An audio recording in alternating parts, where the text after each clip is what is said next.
Hello and welcome back to my channel. This video is the third video of the video series where I'm transforming a full suspension e-mountain bike to a fat bike.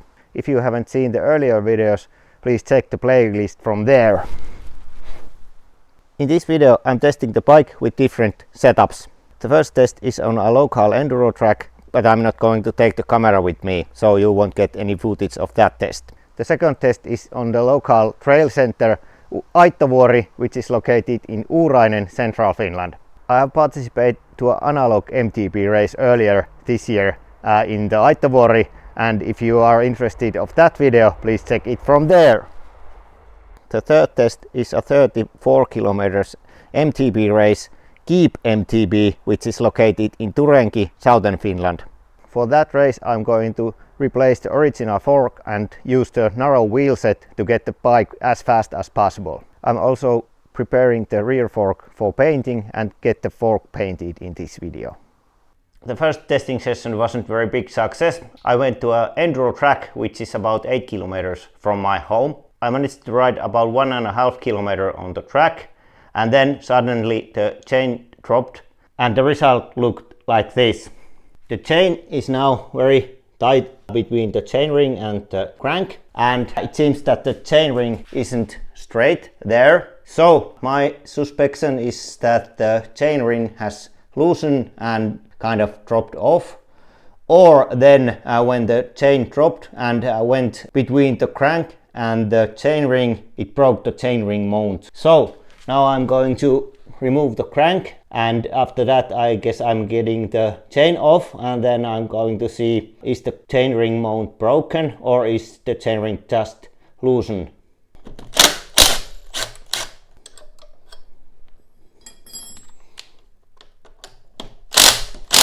Yeah, the chainring is quite loose, and at least it looks like the bolt has loosened. Hopefully it hasn't break the thread.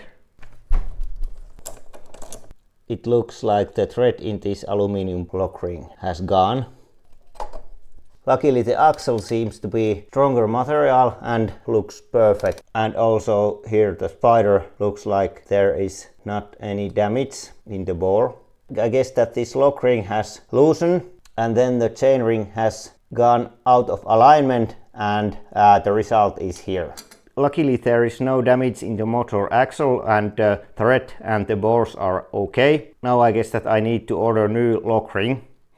Okay, now I have bought some new parts and I'm going to replace them. First I bought these Miranda cranks, and they are 160 millimeters long. The model is Delta 55Q29.6 RF, and these should work with that motor on a fat bike frame and that spider without any modifications. Then I bought this new lock ring, and I have also made this kind of modification for the chain guide. I'll show that later for you. I have also read different kind of tips how to keep the lock ring tight, and from all the tips I selected the following. First of all, I'm going to clean the threads very well. Then I'm going to leave the O-ring off, and third I'm going to use the blue thread lock. Hopefully that will work. Still I'm not sure, did the lock ring got loose and that caused the accident, or was the reason that the chain went between the spider and the crank and that forced the lock ring to get off. Anyway, now I'm going to install the spider back and the new cranks and the modified chain guide. First the cleaning. I'm going to use this kind of precision cleaner. And then I'm using pressured air to get all the dirt and dust off.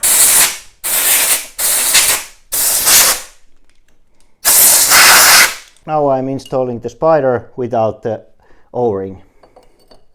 And I'm applying this blue thread lock to lock ring.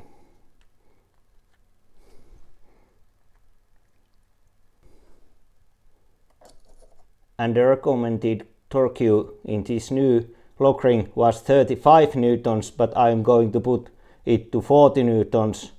And now the cranks. As you see, the right crank is a little bit different than the left crank.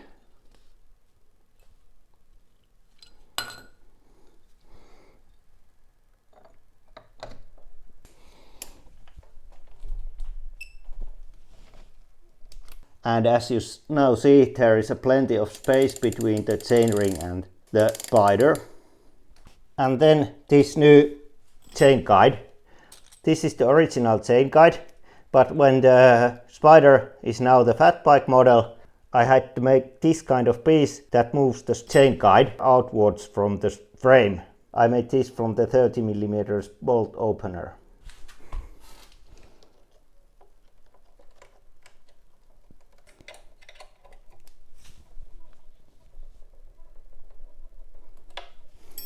Next I'm going to install the crank to the other side and install the pedals, and then it's ready for the second testing ride.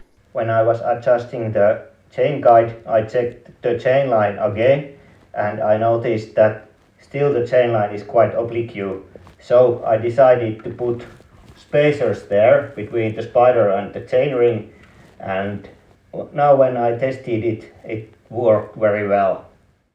Okay, now we are here on the Aittovari Trail Center, and I'm here with the Mika, and we are going to ride some downhill and some uphills and test my bike.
Okay, now we have ridden some enduro downhill and even some jumps, small jumps, and everything worked pretty well, and the bike looks a little bit like it should be looking after some enduro riding. Okay, now I have tested the bike with the fat tires and it works pretty well. Next I'm going to participate to a E-MTB race, and I want to make the bike as fast as possible. So I'm going to replace the rear wheel, and I'm going to install this narrow wheel which has a fat hub. I have tested this setup with Maxx Huraxdax and it works pretty well. And then I'm going to replace the original fork and of course narrow wheel in the front also.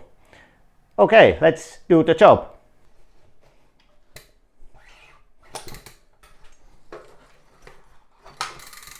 Okay, that was quite simple. And next I'm going to replace the fork. First I need to remove the brake caliper.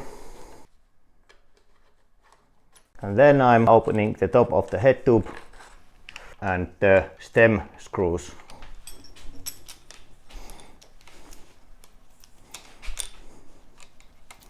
I'm tightening them just a little bit. And then the cable guide. Yeah, that was quite easy job. It took about 10 minutes. Now I just need to adjust the handlebar straight, and I'm going to do it when the bike is off the stand. And then the bike is ready for the race. Now I'm here in the Turenki, which is located in southern Finland. I'm going to participate to 34 kilometers MTB race on my project bike. As you saw, I replaced the narrow tires to be as fast as possible. Now the conditions are quite wet, even the sun is shining, and these narrow XC tires may not be the best selection for the slippery routes, but we will see what happens. Sähkösarjan osallistujat valmista. 5, 4, 3, 2, 1, aja!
Yeah, there were really nice enduro trails, and the bike got really well tested. I was 5th on the E-MTB series, where was about 17 to 20 participants, and also the modified rear fork worked well. There was no problems, and I guess that there is now enough testing for the fork, and I'm 100% sure that it will last. So next I'm going to get the rear fork painted. Yeah, now I have prepared the rear fork for the painting. I have used sandpaper number 120 on the most parts, but these dimples were quite hard to do with the sandpaper, so I bought this kind of soda plaster and I used that for the dimples and it worked pretty well. Of course the fork needs to be clean for the painting, but also the surface needs to be a little bit rough so that the paint will stick in the surface. I also installed aluminum tape in the places where I don't want to get the fork painted. For example, these bearing surfaces here, and also there are some places where there are threads, like here. I also protected the places where the axles go through the fork and where the brake caliper mounts. Yeah, and now this looks like this.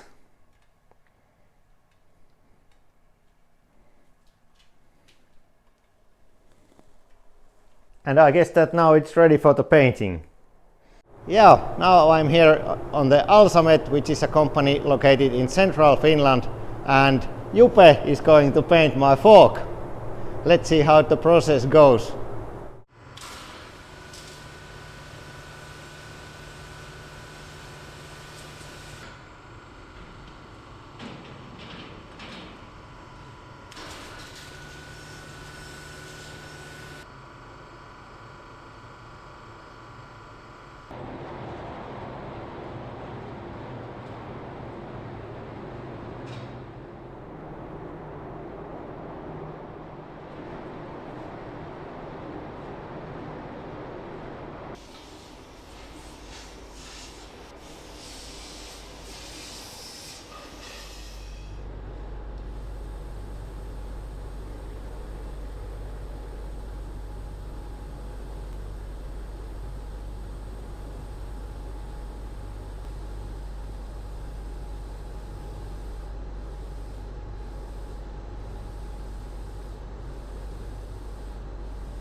Okay, the result looks perfect. Thank you very much. Thank you. It was nice to be here. Okay, so the fork looks like this after the painting, and I think that for me it's good enough. There are some small uneven spots. If I would have done that better, then I would have need to remove the old paint completely. But I didn't want to do that because I wasn't after so professional look. And the next thing I'm going to do, I'm going to remove all the aluminum tapes from here and other spots.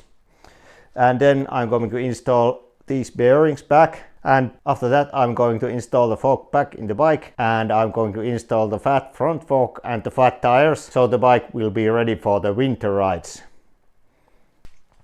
Hopefully these are easy to remove.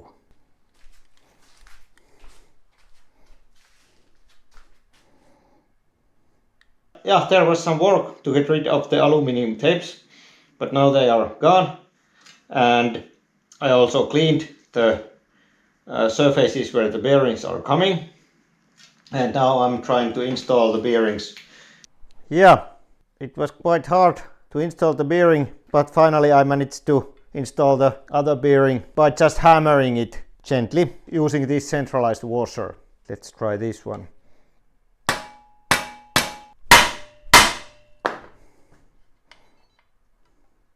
Yeah, now the bearings are on their place.